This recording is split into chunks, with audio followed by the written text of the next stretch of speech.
Everybody, welcome to San Diego WhoCon Virtual 2020. Obviously, we're doing things a little differently this year because we all have to. So we're bringing you panels and other things of interest. Originally, I was supposed to be MC in person. It's kind of hard to do that with the virtual convention, but we're doing what we can here. And we've got some surprises for you in particular. There's going to be a fun event on Saturday that I'm going to be participating in with Andrew, who's on the panel with me too. We got to thank David here too for organizing a lot of the audio. Well, not a lot of all of the audio video components here that we're dealing with in this time and putting these videos together. So thank you, David. The WhoCon, it's been my pleasure. And we are also, while this is a free event right now, we are asking for donations as you can to Pegasus Rising Project, which helps our U.S. military vets heal and reintegrate into society.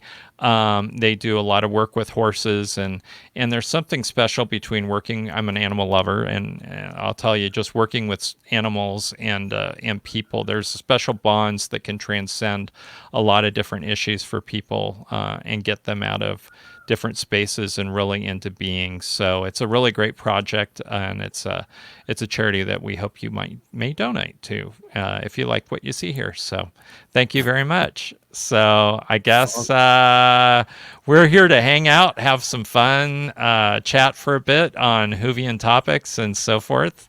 So David, you had an idea of where we might start, didn't you? Yeah, I was thinking we could start with some cosplay discussion. We actually have a cosplay panel that I recorded yesterday, as a matter of fact. Awesome. But I know, Mark, you and Andrew both are very active. We are both cosplay. Andrew is much more active than I am. I'm a bit of a latecomer to cosplay. However, if you have the picture of Four and the Master and can bring that up, this is how we met.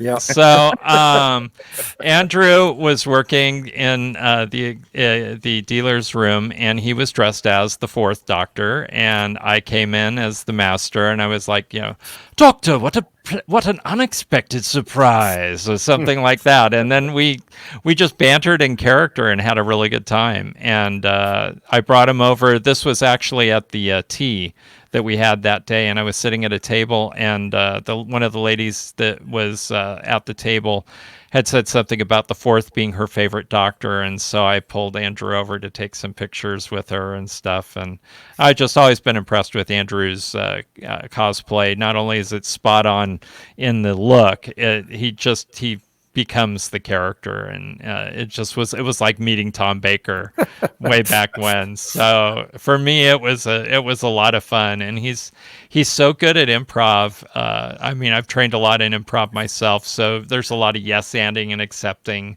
of premises that you're given, and there's a lot of people who cosplay, but a lot of people don't really embody their character, and that's something that I really enjoy about the work that Andrew does. Is he's very much, when he's in character, he is in character. Well, and it's funny, keeps to that. When we all got onto the call, I had to say to Andrew, I'm like, I think we've met, but I'm not entirely sure. Well, that's when I said that I am never at a con as myself. I'm always at a con in cosplay, so people don't recognize me out of costume. It's kind of fun. It's true. I mean, it's like, and he does the Brigadier, and the Brigadier looks different, and so it's because he's also got the mustache and everything else. So, and he changes his body language too, as any good actor will do. So, it's a lot of fun to watch him transform and say, I know this guy. And last year, in fact, these same two characters, last year at WhoCon, we played a game that we're going to play again this year, and we'll see how well it works virtually, where we put the Doctor and the Master through an adventure. And I think forward to that. Oh, it was such a blast. We had a good time. And I get to play with you guys this year. So. You do. And Whitney's going to play with us, and some of the folks from Idiot's Lantern. And so it should be a lot of great fun. So what is that? I'm getting prompted by my husband here. Method acting theory enhances cosplay. Yes, it can. It is one of the tools. Yes. Let me be honest with you. I never considered myself a great actor, and I take great pride in the fact that you feel I take on these personas. But sometimes it's the costume that actually makes me feel more like the character. That's very true. I'll tell you, having done a ton of plays and other parts, for me, I have the character initially when I'm working through a play or a part in a film or whatever. And then when you finally get that costume, that's kind of the last piece that we usually get, because through rehearsals and everything else, it really kind of brings everything together. Yeah, so I get it. In a movie back in March, just before everything locked down. I acted in a movie called Kung Fu Ghost, which is still in post, but I played a 70-ish year old Asian kung fu master. I shaved the top of my head and everything. I grew my side of my hair out and my goatee out for 6 months. Commitment. Colored all that gray, and then 3 hours of aging makeup, and that all felt really great. And I had an idea what the character was, but it wasn't until I got my red kung fu jumpsuit and combined it with a little cane with a parrot head that I finally figured out who this guy was. Right? That's awesome. That is awesome. I can imagine that definitely added elements to the character right there. The visuals alone are awesome. Yeah. But yeah, so this is how this is my second. Was that my first? No, I think that was my first WhoCon. That's my first WhoCon as well. Was it? Yeah. That was 2 years ago, right? Yep. Yeah. Correct. Yeah, it was 2018. So I didn't really come in costume, I think, the other day, or I did. I think I came as, okay, here, bring up Jor-El. Yeah, bring up Jor-El. You came as Jor-El that year too. Yeah. So there's okay, we'll show some of the others. So you may notice that this costume looks very similar. And one of the reasons why I bring this up is I'm into utility in costumes. So if I can use the same piece for multiple things, I will do that. And I had the concept, I was heavier at the point that I did this, and I thought, well, I'm not gigantic, but I'm definitely Marlon Brando heavy, and I could carry off Jor-El. And I always liked the costume that he had in Superman. And so anyway, I decided to put this together. I had a friend make it for me, and we decided to make the thing a one piece, so it zips up in the back. And I said, well, I could do other stuff with this costume, I think. Why don't we make the S removable? And she said, that's a great idea. So it's attached on there with magnets, actually, that go through. I have a magnetic plate that I put behind it, and then there are magnets on the front, and it holds that thing in place. So that, you take the S off, and then you take the wig off, some slightly different makeup, add black gloves, and you get the master. So bring up the master for us here. Which one did you do first? I did Jor-El first, and then I became the master. I saw you at Comic-Con as Jor-El. Yeah. And then I didn't meet you until SD WhoCon. Ah. I did not realize you were wearing the same outfit.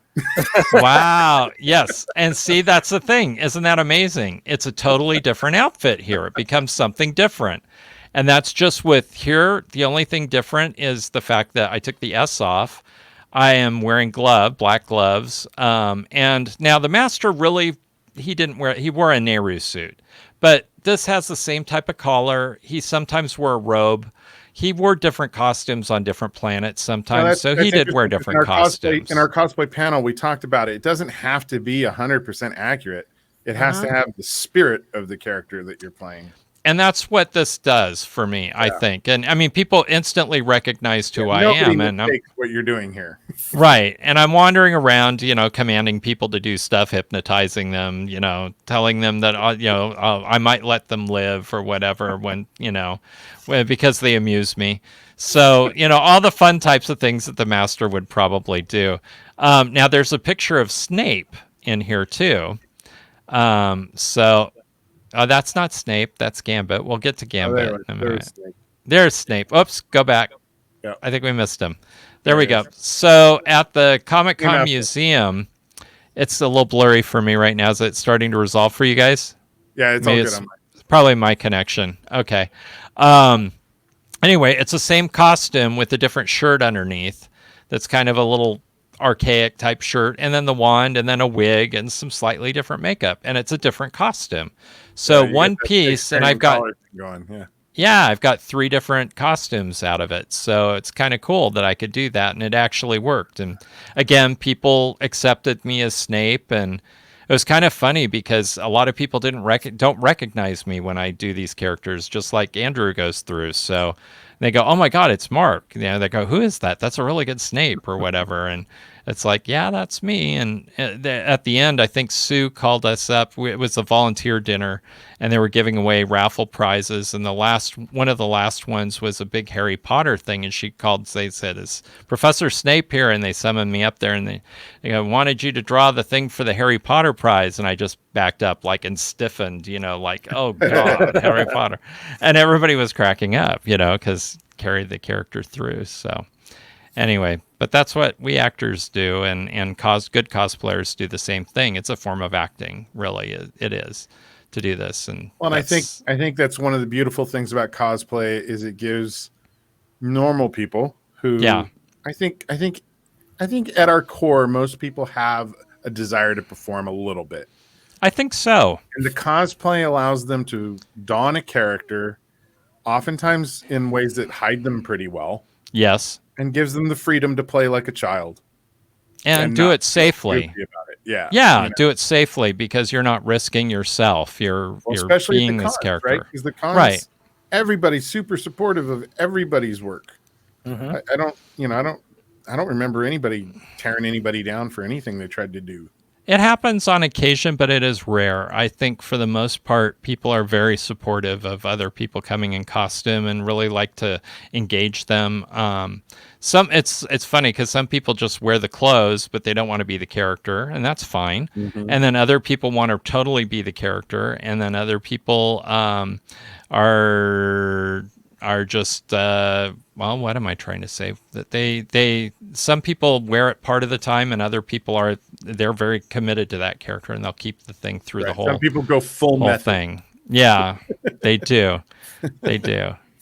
So, but then it's about what you enjoy doing and how you enjoy being that character in that role. All 3 of these characters are characters that I like, so it was kind of bringing things together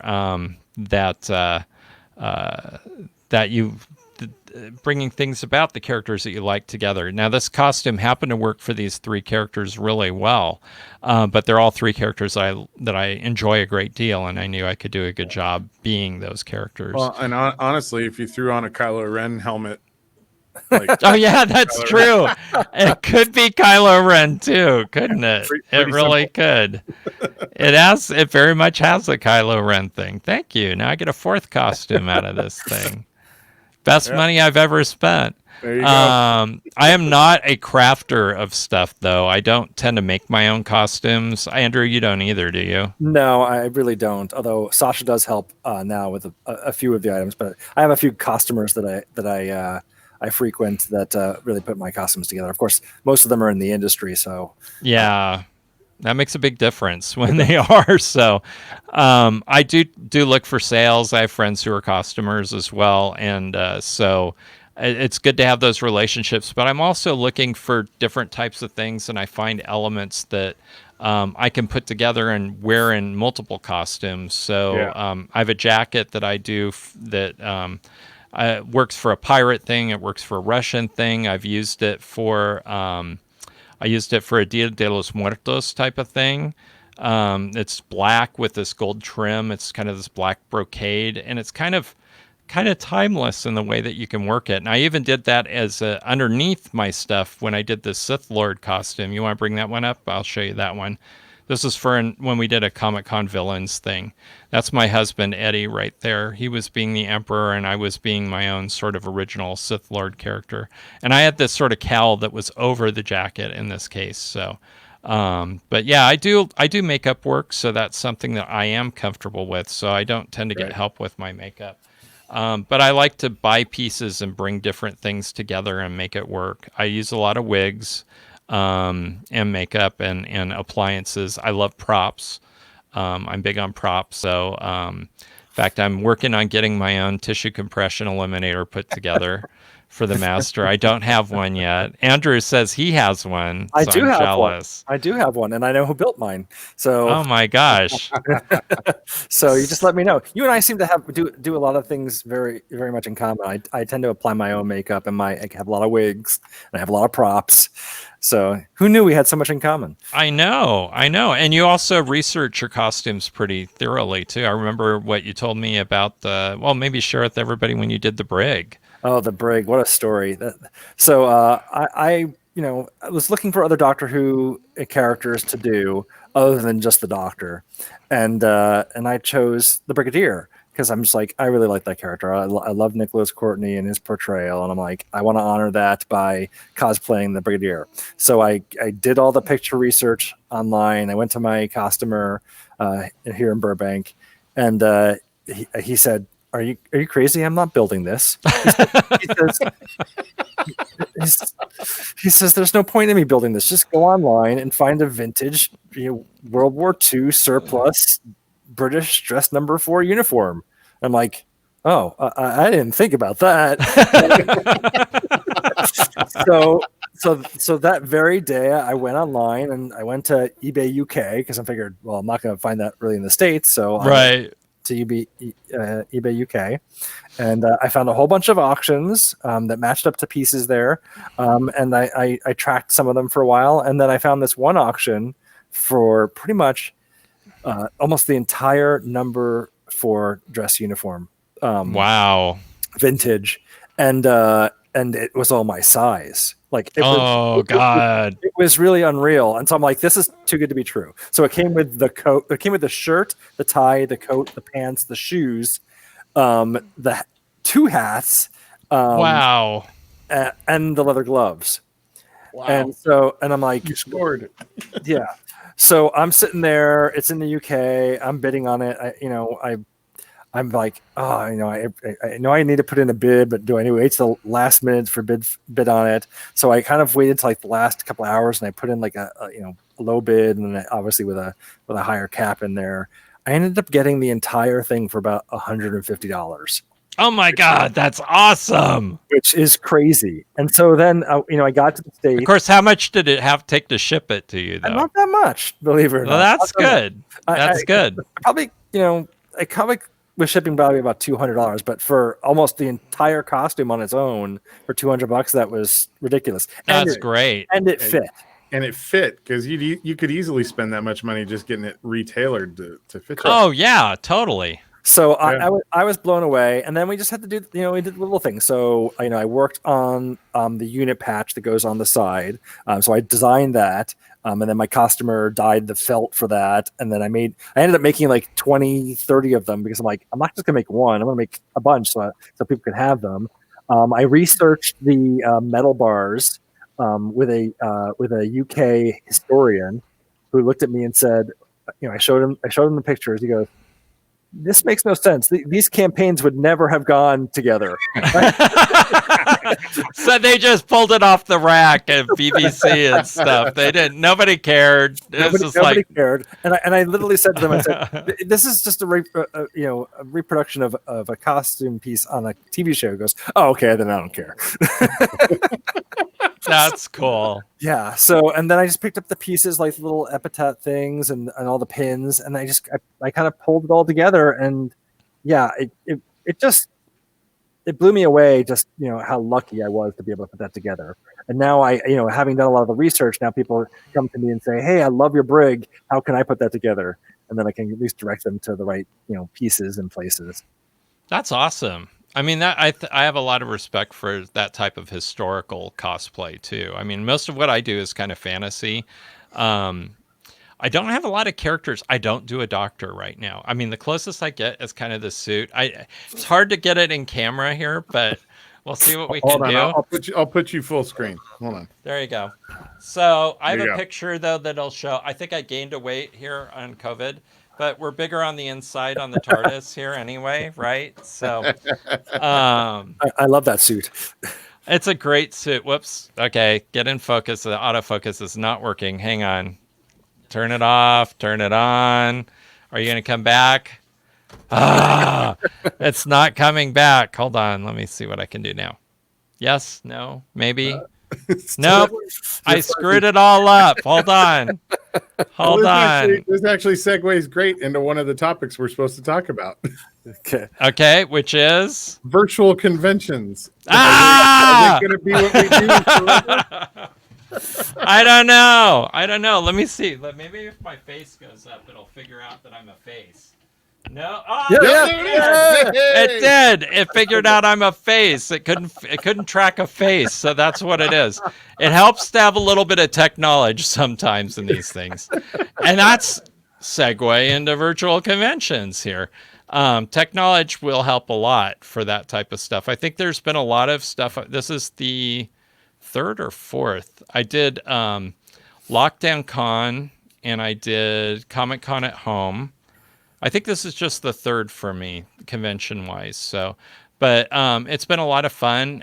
It's different. I mean, we're having to, in some cases, like we're doing now, pre-record content to put it out, and it makes things a little bit easier to do that. But it's kind of fun to do live things too. So I know I've not been on the panel, but I've participated in other stuff like for Orphan Black did a live reading, and there's been some other groups that have been doing things like that for charity that have been kind of cool. So that was pretty neat, and you get to have some interaction with the celebs that way and stuff because they're bored. Yeah, they're not filming right now. They want stuff to do too. They were more bored a few months ago. I think Yeah. they're all burnt out a little bit now too, because it's like Now they are. But there are certain things like there are films being produced. Roger Corman did a challenge, and I did a short film for it at home, much to my husband's chagrin.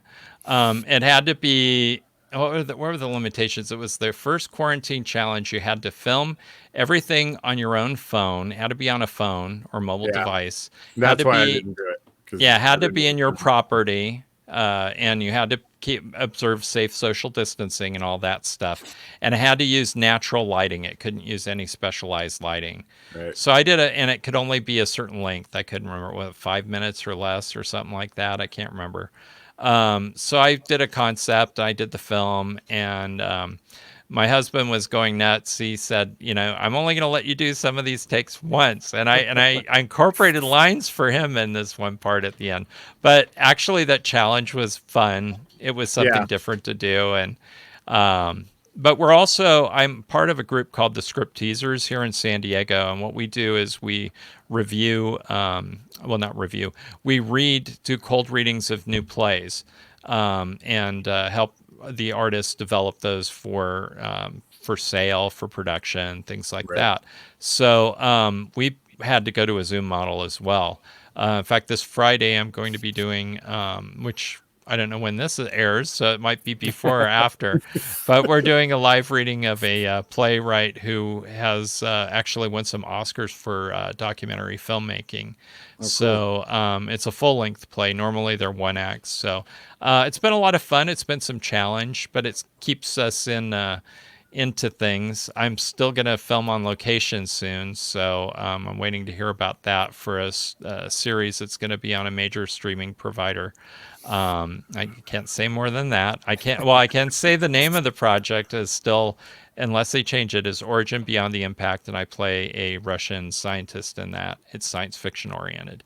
Very cool. Yeah, it is. And I'm going to premiere this next week, just after WhoCon on the 13th, for what's it called? Screamfest LA, a short indie film that I did that's a horror comedy called Things We Dig, which was locally produced here in San Diego. Yeah, with Pia. You know Pia? Mm-hmm. Yeah. Oh, awesome. I've kind of figured. I mean, it's kind of a small community here with film folks and everything. Yeah. But yeah, it was a lot of fun. In fact, I play a documentary filmmaker in that production who's filming this stuff. I don't want to say too much, but it's very funny. It's a lot like Things We Do in the Shadows in a way.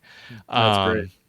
A little different, but they're doing it at a drive-in theater, so we're all gonna drive up and see it in a car, and I think That there's is still. such a fun experience. 'Cause Is it? Have you done I it? had a film I was a part of screen up in LA at a drive-in, the Agbo drive-in from the Russo brothers. Yeah, yeah. So that little Star Wars short that I play Yoda in, Oh, yeah. How did that go? the Was Russo it fun? brothers production company chose our short as one of two shorts to open their first night of their drive-in. That's So awesome. our little film screened. I got to see my Yoda on a big Yay! screen. Then the Russo brothers like thanked everybody for coming, and then Spider-Man Homecoming played. I was in like cloud nine. I'll bet. I hope you got some pictures there to I take did. to Yeah. get of the Actually, on experience. the if you check out our online content creators panel this weekend, you Okay. can actually see some photos from that. Awesome. We talked about that. The director of our little Star Wars short was one of our guests. So Yeah. kind of incredible. It is. It is. I mean, it really has affected though COVID, all the live venues and stuff, conventions. I mean, some of you guys may know. Until recently, I was an employee of Comic-Con for quite a few years. In fact, I've been involved with them for like 35 years, helping put on the show in various capacities. But I was an employee the last few, and it meant a lot for everybody to come together and put on Comic-Con at home and do something, because it's so hard at the convention. I thought you guys did a fantastic job with Comic-Con at home. Thanks. I know people, it came together very quickly, and a lot of people worked very hard on that, and it's obviously it's not the same as being there in person. That's what we all crave. I mean, I've been doing conventions for a long time now, and I love them. I mean, I get to see my friends. I get to be a dork in costume when I'm not working. Well, my bread and butter business for 24 years has been corporate conferences. Yeah. Miking and PowerPoint and whatever. But, I sit with 300, 400 people 5 days a week. Yeah. Almost the entire year. The last 7 months have been a wild change. Yeah. Andrew, you work in events too, don't you? I do. I'm actually an event and marketing manager for a disability conference, the largest of its kind. And we decided a few months ago that we're going to be virtual in March with our annual conference. Wow. Even in March. Yeah. All of our conferences have said they're not even going to approach thinking about shows until March. Yeah. Yeah, so we wanted to take the safe bet and be virtual. Yep. Our biggest issue was that in 2020 we were in the middle of our conference when California shut down. So I mean, but only 25% showed up because there was such a scare. But we took a lot of precautions, and no one came out of our conference with COVID at all, which is great. But we didn't want to take that chance now because we don't know what things are going to be like this winter and the spring. Yeah. But bringing it back to how do I see conferences and conventions going to be in the future? I don't think that they will be fully virtual. I think that the in-person, we're going to end up with a hybrid model. Yeah, the hybrid model will be one. But I mean, my conference is very community based, and so are comic book conventions and pop culture conventions. Absolutely. Yeah, if nerds want to see each other on the computer screen, they'll play video games. It's true. And it is nice because more of us are connecting because of this crisis and have come together. And I know that a lot of people are doing games more virtually and seeing people this way, but there are people that I only see, at certain times of the year, only in these instances. And it's a kind of a family thing, I only know you, Mark, at conventions. Yeah. Well, there are people who still, I mean, with Comic-Con that were there forever, and they thought of me for many years as the new kid on the block because it's 4 days and 4 days separated by years. Some of them still thought, 26 years here in San Diego. They go, "How's LA?" And I go, "I don't know. I haven't lived there for 26 years."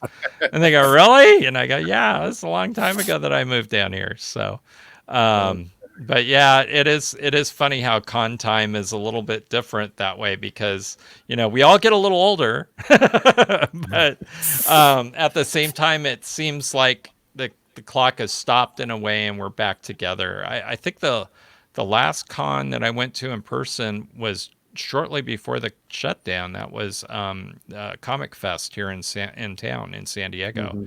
And it was a lot of fun. I was even not shaking hands with people or hugging people then, just to be a little bit safer. But I remember when they were telling us how to wash and everything, and people were not doing it, and I was horrified. So I was thinking, what have I done? Am I going to get this thing? Oh my God. But we lucked out, and nobody really, it wasn't an event where people were coming away sick, thank God. We were in the middle of shooting that feature film that I was talking about earlier. And, oh my God. We wrapped on the 18th, and on the 19th, Governor Newsom announced the lockdowns were starting. Wow. We just barely got done. You made it under the wire. We were going to film after in April and May. So for the final scenes for this part of the movie, most of it's already shot, thank God. And they've had a lot of time to edit and do everything else. So it's just bringing everything together with these last scenes that have to be done. So I think it'll go pretty quick. It'll be different. The guidelines for working on set are very different than anything we've ever. I mean, just for people out there who haven't heard, you come to the set, you get your temperature checked. They ask you the standard questions, just like you would get at other places. They check you at other points during the day as well. You keep your mask on.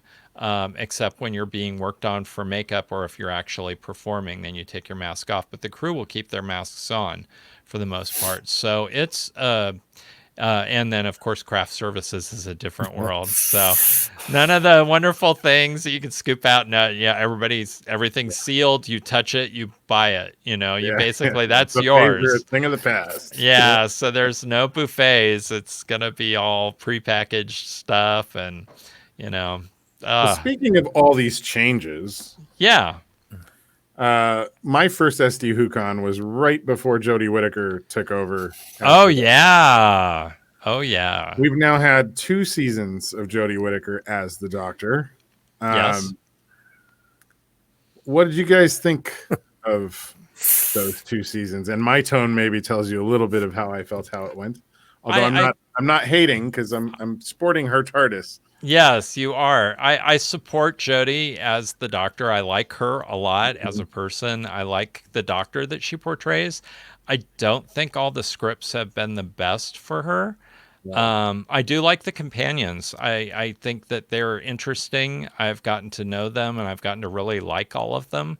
I'm sad that one of them is going to be leaving the show, who is one of my favorites. So, right. But at the same time, the nature of the show shifted a little bit because of that, with so many companions, that it became kind of like the Doctor and Friends. And it's different and also that we don't have the same romantic element that was kind of a factor with some of the other Doctors. I mean, we had, even with Eccleston, there was a sort of a romantic attraction. Yeah, I mean, New Who really embraced that. Yeah, it did. And we saw a lot of that happen between the different companions until we got pretty much to Capaldi. Right.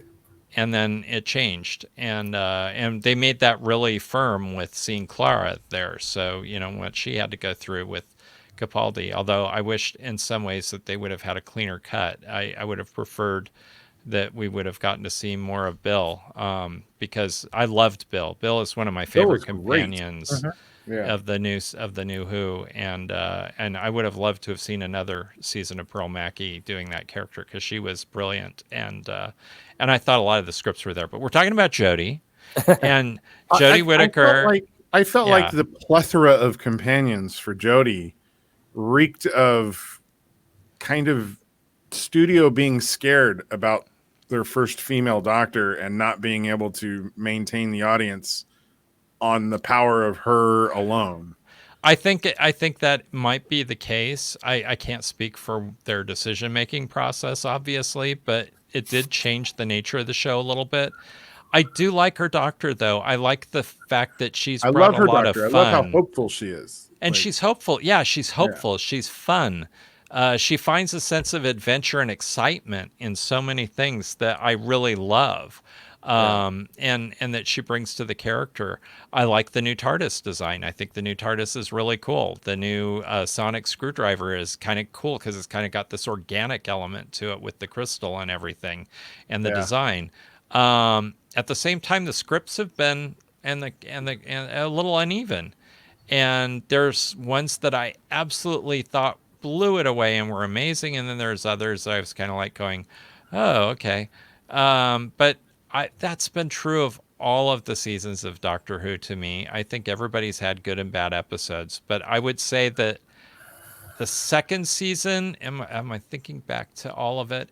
There's elements that I liked and there's elements that I didn't. I don't like how they brought back the Master in the way that they did, because I felt that it invalidated all of what happened with Missy.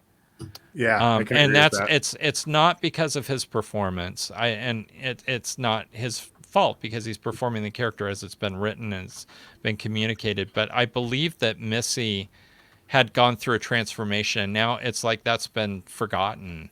Yeah, And there to was such me, a fantastic journey that Missy took yeah, that tragically ended yeah, for herself, Pretty much retconned.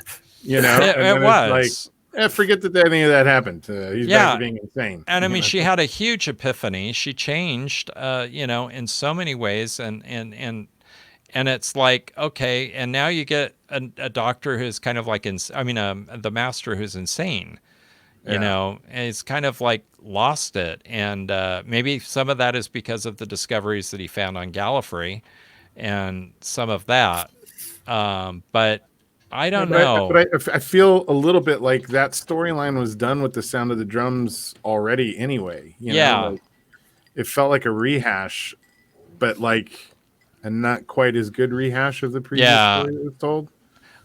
What do you think, It just Andrew? felt Where like you're nodding unfortunate. your head a lot. I'm nodding my head a lot because I've got a lot of agreement with this. I mean, I feel like the writing has not been consistent for Jodie, and which is a shame because she's very talented. And when you don't have consistent writing and you don't have enough meat in the story, it is really hard to work with that kind of material. And as an actor, you guys probably really know that. Yeah. But I feel like the writing has been, since Smith left the show, it has been really tough for Capaldi and for Whitaker to get really good scripts. And I think without good writing, that you're only going to get so performances out of that. Yeah. Well, I feel like with Clara, from the point Clara came on, the companions became more important than the Doctor in the writing. And it seems to have just progressively gotten worse. And I was hoping it would get better when Jodie came on board. But Jodie's Doctor feels like a secondary thought to the stories that are being told. It is in a First way. season. It's kind of like Buffy and the Scooby Gang in a way. So it's kind of turned a little bit into that. It's a different model. It kind of works, but then when I saw a fan film that it did the Buffy intro, but with Matt Smith as the Doctor and Melody and the Pawns. And bringing them in, it kind of worked as a Buffy thing, kind of too. So in a different way with the guy. So I can kind of see that they've kind of been doing that. And if you look at the Paternoster gang, they kind of are Scoobies too. And there's quite a few. There's three characters there. So but their focus, there was a difference in the writing with them though. Their focus was always about serving the Doctor, helping the Doctor, protecting the Doctor, taking care of the Doctor, like kind of across the board until you get to Clara. Although Clara sacrificed her life across, she split across timelines, right? She existed strictly as a plot device, though. Yeah. And those storylines became the mystery of what Clara is, and it became about her, not about the Doctor so much. Yeah. And that seems to have just gotten progressively worse as it goes along. And I love these companions. Don't get me wrong. I actually really enjoy the storylines, especially between the two male performers. The growth of those two characters from the start to the end of the second season was beautiful. But I watched Doctor Who for the Doctor. Yes. And I feel like Jodie, as excited as everybody was to see her step into the role, she's been the afterthought in all the storytelling. I feel that even the Doctor has been companion, too.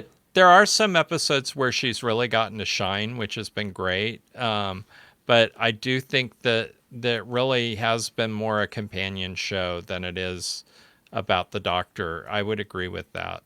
Yeah. I feel like, they're really not taking some good cues from the classic show. Like, I feel like we're either focused on stories that revolve around Earth or Gallifrey at this point. They're Right. not using the whole universe that they have available to them and doing, and having the Doctor fall into really strange situations that are unfamiliar and alien, which makes it more interesting for the companions because they can't have that frame of reference because they're from Earth. Right. I feel like they need to have a lot more of that. And then again, they've been super focused on Gallifrey, and obviously, Mark, how do you feel about the whole? There could be a billion doctors. I don't know. I mean, I'm excited about it because I do like the reveal of another female doctor that I really, really enjoyed her performance as the doctor. She was brilliant. And I would like to see more of that doctor, quite honestly. I thought she was outstanding and it was an interesting storyline. I think we've had hints that the doctor has had other incarnations or more incarnations too, even back in Classic Who. And they were showing that even in the transformation and the forced regeneration of between Troughton and Pertwee. We saw a bunch of faces come through that we had never seen before. And those are apparently other aspects of the Doctor that could have been as well. So I think, if anything, this show has rewritten its own canon many times. So I don't really have a problem with that as long as it makes it interesting and tells a good story. Yeah, I did feel like that aspect was at least for season 2 where they were hitting the right notes. Like they were advancing the Doctor's story forward and giving them new things to tell, which I thought was really great. I was hoping we'd have more Doctor Who by now, but with everything going on. Yeah, I mean the timeless child concept is interesting, but then at the same time, it's like, so when did the Doctor and the Master meet then? Was this a later incarnation? Has it been going on for a long time? I thought they grew up together, so it's kind of interesting. I think if you kind of, it's very interesting. But I think that when they retcon the Doctor's memory, because that's kind of where it's going, right. That Hartnell point where, like, I don't think Hartnell started off like as an old incarnation. I think that he got older. So I think that it's possible that, right at that beginning that he grew up with the Master, but everything before that wasn't with the Master. That probably is, and he didn't know of anything before at that point. Because the Matrix pretty much erased his memory. Right. Because of the High Council there. Right. So, and the way it ended too with the Cyber Council and stuff, that was kind of chilling and spooky and scary. So I don't know. I mean, I hope season ended very strong. I thought it did. It was weird. It was. I wasn't sure where they were going with certain aspects of it. I honestly expected at least one companion to die. It really seemed like they were going there. Yeah. Or be upgraded, into cyber forms. So it really seemed like we were heading in that direction. But I don't know. I mean, I still watch it. I still enjoy a lot of things, even some of the silly episodes. The one with the packages, that were like the Amazon company in the future. Why am I forgetting the name? Yeah, Kablam. That was it. That was fun. It just had a kind of a fun element to it. I'm okay with a few episodes like that. I don't think everything needs to be all, morose and pathos and Kablam stuff. seemed to be one of those episodes that focused a bit more on Jodie being the Doctor. It did. A step ahead of everybody else, which I thought was great. And I would like to see more of that. I think we've been missing some of that, and the Doctor has been, caught with her trousers down, so to speak. That sounds terrible, but in a way, or but it kind of it had. But I guess all the Doctors do get caught in different situations, and they turn them around through their own ingenuity and. I mean, the sonic screwdriver used to be a very practical device, and now it's like a magic wand. It can do anything. So, well, the thing for me too, though, is like it started off strong with her creating her new Sonic. She was very resourceful. There was a Doctor they were establishing in the beginning of the show, and then it's like we haven't seen that Doctor very much over the course of the 2 seasons. So I hope they kind of, in all this downtime, have had a chance to kind of reevaluate what they're doing before they go into another season. I enjoyed the way they brought the Daleks in too with that one episode. That was really creepy with the Dalek piloting the person around and stuff like that. There was some cool stuff there too. So there are things that I've enjoyed a lot, and I thought she had some strong scenes in that episode in particular that were much more doctory to me. But yeah, I don't fault anything with her at this point. I think it's the stories. And I think we have a really terrific cast. And when their stories are great, it's amazing. Yeah. I just would like to see a little bit more of those amazing stories. I think sometimes it seems like they're searching. If they had to do a shorter season, I'd be okay with that. I remember when they did just a couple films with David Tennant in between. Yeah, Waters of Mars and... Yeah, those were some great episodes. And they were fantastic. And I think maybe going that Sherlock route, like maybe a little bit of that would be okay. I don't know, but I mean the Brits tend to do shorter run seasons than we do. Yeah. So, and I kind of like that because although that's changing a lot with the streaming models, the streaming shows are all about the same. Yeah. But I mean, I think sometimes 22 episodes, that's a lot to fill. And sometimes there's a lot of filler put in there that just isn't necessary. That was a big complaint with Lost, right? Like, oh, God. Well, 12 really great episodes and 10 episodes that were just kind of killing time. Right. And I like the fact that, you have a season that can be very strong in 6 episodes, and where things really move along. Or in films, right now, they could have done Enola Holmes as a series, but they did it as a film. And I think part of that was to prove concept. Did you guys see that, by the way, on Netflix? Yet, but I've heard nothing but good things about it. I loved it. It's Millie Bobby Brown, who played Elle in Stranger Things for Netflix. She and her sister co-produced this, and it's based on a series of young adult novels. And it's a protagonist is Sherlock Holmes and Mycroft's younger sister, who is raised by their mom, and they don't really know her very well. And the mom has vanished, and they come back to the home, and she's kind of used to being independent. She's been, educated by her mother at home and incredibly smart. I mean, she could, and also physically adept. She's been apparently trained in jiu-jitsu by her mom as well. So there's all this really cool stuff that happens in there. I don't want to spoil too much for anybody, but it's a very fun adventure. They do is very young adult in the fact that the fourth wall is broken in the very beginning, where you hear her thoughts and she's talking directly to the audience and she's giving a lot of narrative. And I'm more of a show me than tell me type of guy, especially with film. But I think the novel had a lot of that in there, and they kept that in the beginning, and they did enough show me along with the tell me that it worked. And there was less of it as it went along. But It was still nice, and it was a strong piece, and I think that there's talk, I think it's already been greenlit for other episodes as well, or movies. And I think that's an alternate model that can work very well, where we don't necessarily have to have something be episodic. You can have standalone films that kind of tell a story and get that story out. I mean, Doctor Who in the beginning was very episodic, and they talk about drawing stories out. In the old days, they really drew the stories out, and it was, the pacing was, a modern audience just doesn't have the patience for the pacing. I would agree with that. Yeah.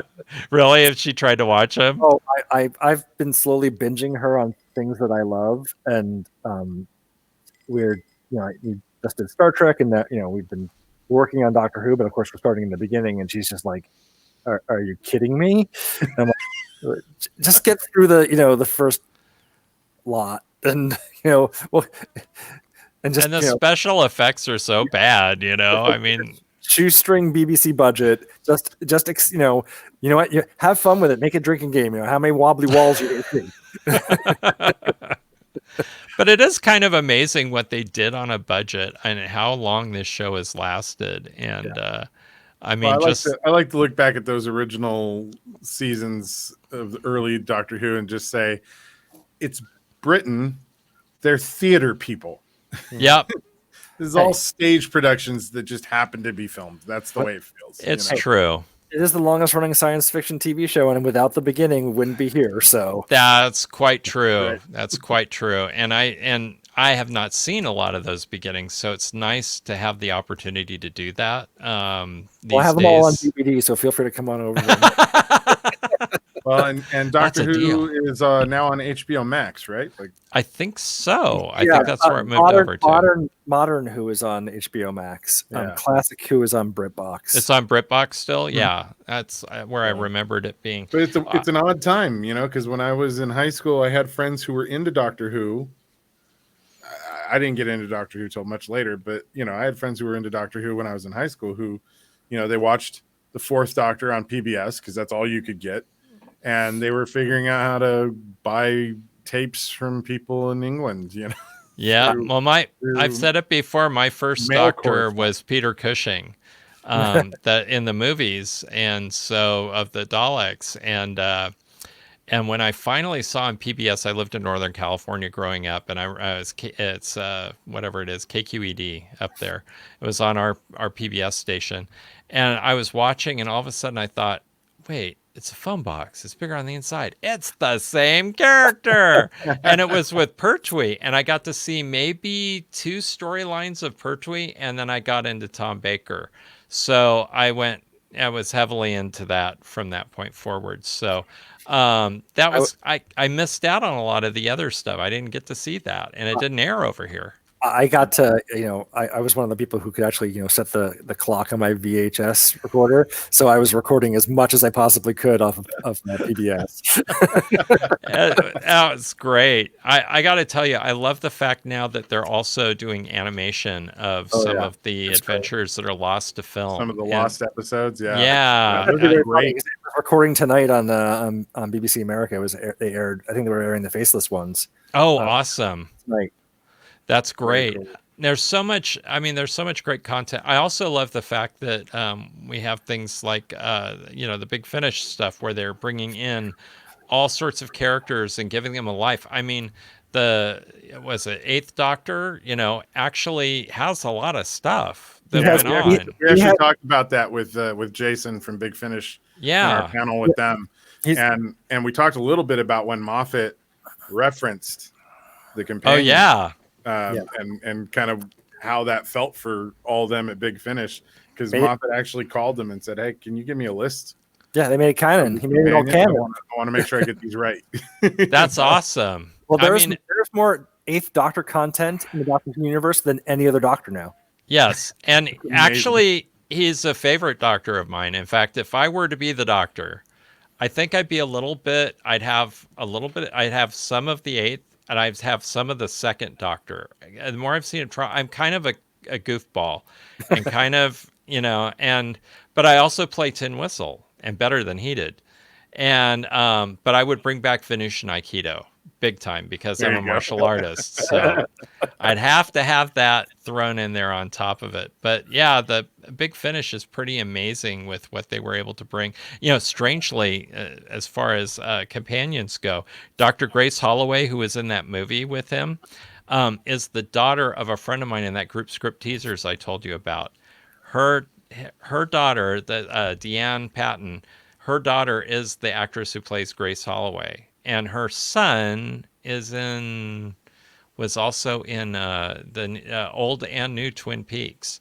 So they're like an acting family. So it's kind of like strange. She's like, we were talking about Doctor Who. She saw my stuff. She goes, my daughter was a companion. And I go, really? So it's so cool.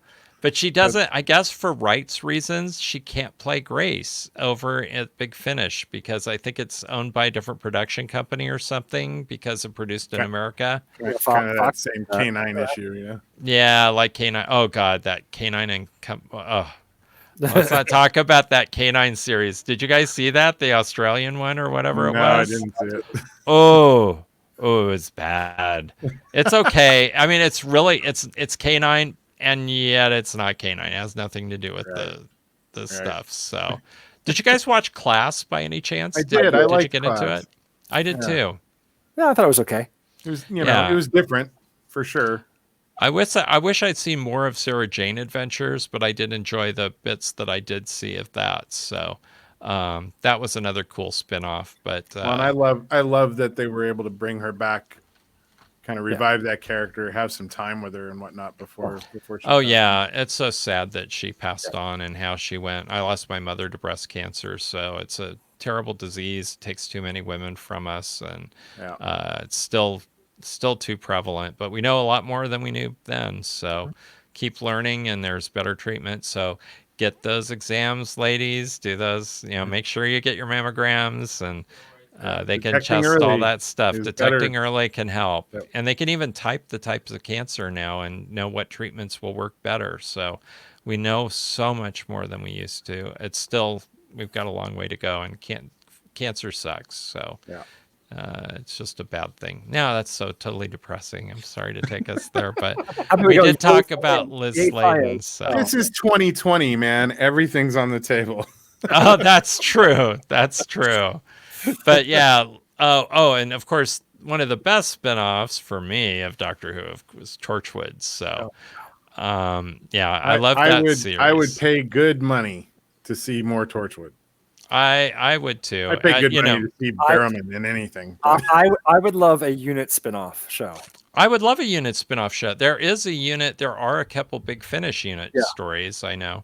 And I was talking. Oh gosh, I'm so embarrassed that I forgot his name. The composer, and he wrote an episode. He did all the composing for Class.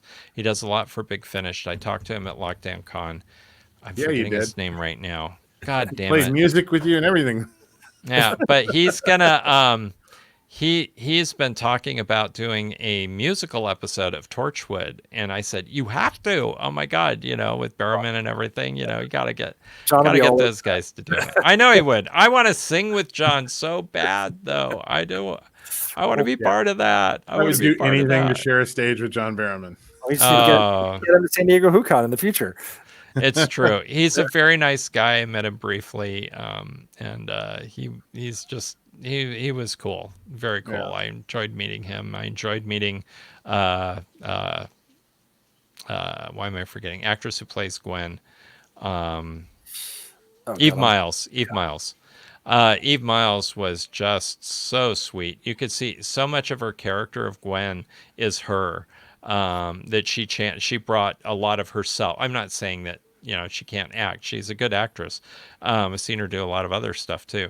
But she channels a lot of what we love about Gwen is things that she is inherently herself, and it was just really sweet meeting her, and really nice person. So remind me to show you my photo ops with John and Eve. They are crazy. I wasn't allowed to take one. Well. Here's the story. I used to watch Torchwood with a really good friend of mine, Christine, who's British, and I found out in line to the signing at Comic-Con that she was in hospice with breast cancer that had returned. And so I was like crying in line and all that, and then I go up and meet them that way. And you were only supposed to get one thing signed. They were very, very strict about what you could do and not do. And John, he said, "Are you okay?" And I said, "Yeah." And I thanked him for being openly gay. As a gay actor, it means a lot to me to have other actors who are also that way. And he said, "Well, I can't be any other thing." And I said, "Well, I was hoping to get this thing for my friend. She couldn't make it. She's in hospice." And he goes, "Well, I don't have anything for you. Here." And so he signed another one and passed it down. And so it was really cool. That was during Miracle Day. So got to meet Bill Pullman that day too. So very nice guy too. But that was amazing. And first time I met Jane Espenson too, who was writing on that. And very nice, very, very loved her series Husbands too. That was a lot of fun online. If you haven't seen that, it's kind of a crazy Lucy-esque gay couple. He's a baseball player who gets drunk and marries this guy that he met, and they try to make it work. And he's like a big baseball star. It's very funny. But yeah, so she's pretty awesome. Knows some other friends of mine too. So we have mutual friends. I don't know her very well, but I do like her work. So yeah. Well, I'm looking forward to playing with you guys on Saturday in our Big time. That should be fun. Our live show. I don't know if this is airing before that or after that, but it's 1 p.m. Saturday live. It will be live. And, yes, and somebody's and we're taking, it's like improv, so we're going to be getting some ideas from the audience apparently. Yeah. So you tune in on the YouTube, and you can post things into the YouTube chat when we ask, and your suggestions may be what lead us to hopefully some comedy. And we don't know what's happening. Oh, there will definitely be comedy. I guarantee you that. It'll be harder to do some of our physical pratfalls, though. That is true. We had such a good time last year, and I'm disappointed that we don't get to do it in person this year, but I'm sure it'll be back when we're in person in the future. We will make the best of it, you know? Yep. I definitely inflicted one thing on Andrew, though. Because he's the fourth, I grabbed his scarf to tie up the wooden Cybermen that were coming after us. It was destroyed, too. It got destroyed. It got destroyed, but fortunately, I think we lucked out and you got another one. Yeah, right? Some sort of bush on the planet grew scarves in my pattern. Yeah, so it's a live D&D event where we're all playing various characters, playing the game. It's very meta, and yeah, the audience is gonna be able to like. And David's gonna be all. David doesn't even know who he's gonna be, but we know I'm going to be the master. And I'm going to be the doctor. Yes, you are. I'm some hapless GalaxyCon attendee who gets sucked into the game. So. Oh, it'll be fun. You're gonna have fun. We're gonna have a lot of fun together. I haven't played D&D in forever, and I haven't done improv in forever, so this is going to be a huge amount of yes and for me. That's okay. We're all going to be in the same boat. And we're all navigating doing it virtually, it's going to be a very interesting event. So and I'll fix my green screen so I have a better background for you guys next time. I'll bring in the lights. That's my problem. It's been fantastic chatting with you. Yeah, you too. It's really great. I wish we could be in person, but this is the next best thing. So it feels like hopefully next year we get to do it in person. That would be fun. I am looking forward to that. I believe that that's late enough in the year that we could see that be a reality. Yeah, fingers crossed. I think it will be big time. I mean, I have a lot of hope with so much that's happening right now. We've learned so much. We've made so much progress, and maybe one of these magic vaccines is going to work great. So let's hope so. Or maybe we just all learn how to make it work safely. There's that too. Or both. Human beings adapt, and we will figure it out. We just need time. We do. Talk about living in science fiction. Doctor, don't come to 2020. Or come to 2020 and save us now. We need you. Doctor. Wait, let me go get my costume on. Which reminds me, next year I got to up my costume game. I have to actually do some cosplay next year. You should. What would you do? I don't know. I got to figure that out. Do what you're passionate about. That's all that really matters. Exactly. I mean, I did for Doctor Who, since I didn't have a doctor, I did a steampunk Torchwood character. I got my steampunk in. I did go to Gallifrey 1 as a Centurion. Oh, that's cool. A number of years back. So I do have some shots of me in a Centurion outfit in front of a TARDIS at Gallifrey 1. So awesome. That was fun. That was really kind of my first cosplay out in public. See, I don't think you have to be a set character. I think you could be a character within the universe and kind of, if you have your own backstory and you look like you can fit in and you can play it, do it. Yeah, absolutely. Exactly. Anyway. Such a wide universe of characters to play. It is. It's infinite. Yeah, you don't have to be a main character by any means. No, it's important to have supporting characters. It's important to have companions. I am the Doctor's TARDIS transformed into a guy. Since the Doctor transformed into a woman, why can't the TARDIS be a guy? Right. And it's not terribly difficult to create a unit outfit, right? I mean, it's just military garb. Yep. So go to a surplus store and pretty much get most of it. Yeah, you could right now. Yep. Yeah. Totally. That's the thing about cosplay, man. you just gotta be creative, and it doesn't have to be super costly either. So Nope. Anyway, well, everybody, take care out there in Who land, all of you Who fans, and we'll see you on Saturday Yes. at 1 Don't o'clock. forget Come to go join to us. PegasusRising.org. That's right. Oh yeah, PegasusRising.org. don't Support the forget. charity. It's on the scroller down below. There it is. All right, guys. Take care. Have a good Down night. there. All right. Okay, take you care. too. Bye-bye. Bye.